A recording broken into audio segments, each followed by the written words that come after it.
special effects, IoT, technology. Why not? Hey, y'all.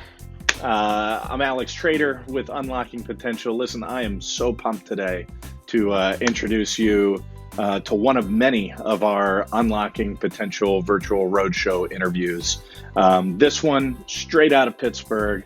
Got our friend today, Ron Schuler, who authored the book, The Steel Bar, Pittsburgh Lawyers and the Making of America. Listen, if you're into history, if you're into Pittsburgh, if you're curious about any of that at all, Ron's book really does a fantastic job of bringing a lot of facts to the table, uncovering a lot of stuff that I never knew about, my hometown and region. So, Ron, it's awesome having you today.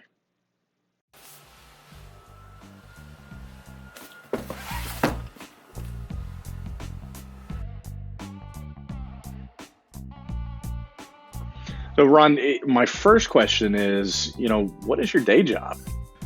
Well, I've been practicing law in Pittsburgh for over 30 years, mainly startup, technology, venture capital, and merger and acquisition law. Can you tell us a little bit about the history of tech, specifically in Pittsburgh? Pittsburgh was one of the major industrial cities of the 19th century in America. You think back to Andrew Carnegie, George Westinghouse, and Alfred Hunt, who founded Alcoa. They saw opportunity here. They saw that this was a place where entrepreneurial activity was booming, and so they created a massive amount of wealth here over a couple of generations.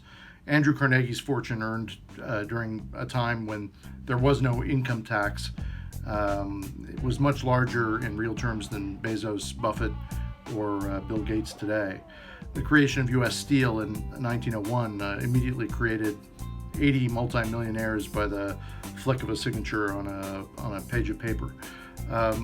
We now see Pittsburgh as a hub of technology and entrepreneurial growth, but much of it emerges from the academic institutions, and it's not hard to see a straight line from the fortunes created by Carnegie and Mellon and Westinghouse to today's technology economy in Pittsburgh. Carnegie and the Mellon brothers endowed Carnegie Mellon University, which has been the incubator of technology activity of Pittsburgh since the 1980s. The companies that bore Westinghouse's name reliably produced the engineers and managers that were among the founders of the early ways of technology businesses in Pittsburgh. And the philanthropy of families like the Hineses and the Hunts of Alcoa and other families who made their fortunes in Pittsburgh has really provided a backstop for the entrepreneurial development that has occurred here since the 1980s. At CMU and the University of Pittsburgh in particular, they had leaders in the late 70s who said that technology, and in particular software, would become major industries in America. And they began to build the profiles of these schools around technology, including at CMU the development of the Software Engineering Institute and the Robotics Center. Early on, the founders of Adobe and Sun Microsystems came from this environment, but this also created the atmosphere for launching university technology spinouts, including successes such as early on Lycos, Four Systems, more recently Nest and Duolingo. And these have been encouraged by an infrastructure that has been built around them by government, by the legal community here in Pittsburgh, and also obviously by the business community, encouraging the growth of technology businesses. Ultimately, because of its successes, people around the country have begun to see Pittsburgh not only as a great recruiting ground for new talent in the technology world, but also a nice place to set up shop, which is why we have companies like Google and Facebook and Argo AI opening large facilities here.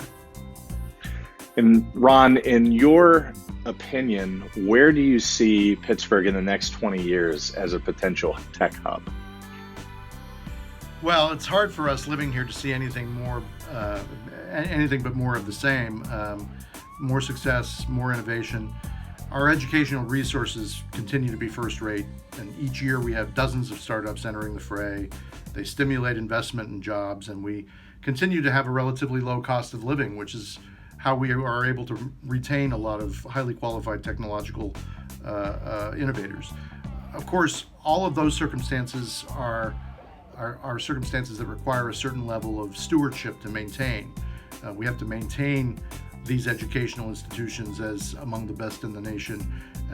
We have to maintain the amenities that keep people here in Pittsburgh. There's work to be done, but we're becoming old hands at knowing which levers to pull, frankly. And anticipating the next trends has been something that we've done fairly comfortably as well. Fortunately, we continue to have strengths in hardware and software, which make us more capable of adapting to emerging technologies in the Internet of Things realm and robotics and other such advances. Yeah, one final question, Ron. Are there any books that you recommend should anyone want to learn more about Pittsburgh and its role in American history? Well, as it turns out, I wrote a book. My book, The Steel Bar, Pittsburgh Lawyers in the Making of America, focuses on the legal community. It came out last year, and it tells the story, incidentally, of how Pittsburgh's economy developed, going back to the late 18th century all the way through the technology boom that occurred in the late 20th century, and how Pittsburghers actually figured out how to adapt over the years. It is available on Amazon and through your local bookstore. Ron, thank you so much, man. I really appreciate you participating today.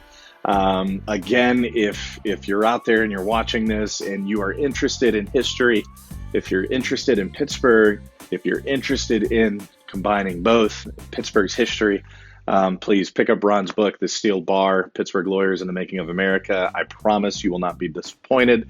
Until next time, please stay safe, stay healthy, and we'll talk to you soon.